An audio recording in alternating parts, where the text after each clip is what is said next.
This is my same date 11/2/2025. The part is that we are talking about the statistics, that information, definition of statistics and kinematics. Before it is statistics, now it's in now terms we are mentioning the kinematics. The study of the motion of the object without taking into account the cause of their motion is called statistics. That means kinematics. जिसमें कोई भी आपका बाहर का cause नहीं है, उसका आपका वो उस स्टडी को आपको कहते हैं kinematics.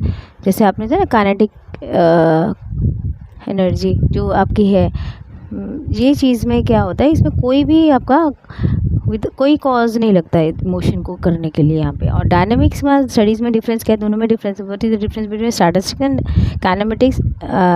Both are same, but difference between from dynamics is the study of the objects by taking into account the cause or causes.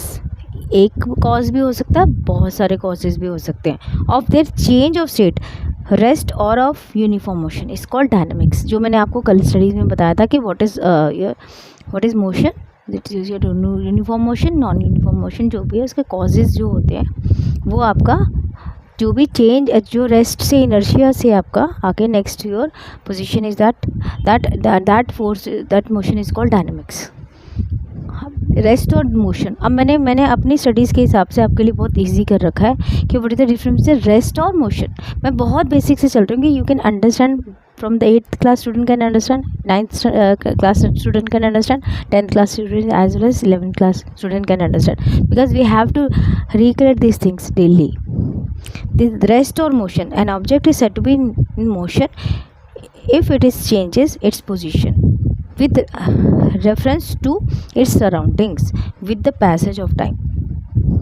And motion is in one or two or more dimensions. इसमें दो condition चाहिए होती है. एक तो बोलेगा rest से हम इनर्शिया, आप जैसे मैं अब ये रेस्ट पे मैं थोड़ा सा हिली, दैट इज़ माई स्टेटस या काइनेमेटिक्स एनर्जी से. तो this is the rest position से थोड़ा सा चेंज किया with the passage of time. Motion में क्या है, इन वन और टू और मोर डायमेंशंस, दो डायमेंशंस होते हैं. जो डायमेंशंस आपके अभी फिजिक्स में भी है, जिसके थ्रू आप लेते हो कि dimension method is also to calculate the your first the thing in chemistry also and physics also. इसमें है दो कंडीशंस होते हैं, मोशन इन वन और two more dimension. Set of 3 mutually perpendicular lines. मैंने कल आपको परपेंडिकुलर लाइंस भी बताई थी, इसलिए सर्किट भी समझाया था कि आपको बहुत इजीली यू कैन अंडरस्टैंड.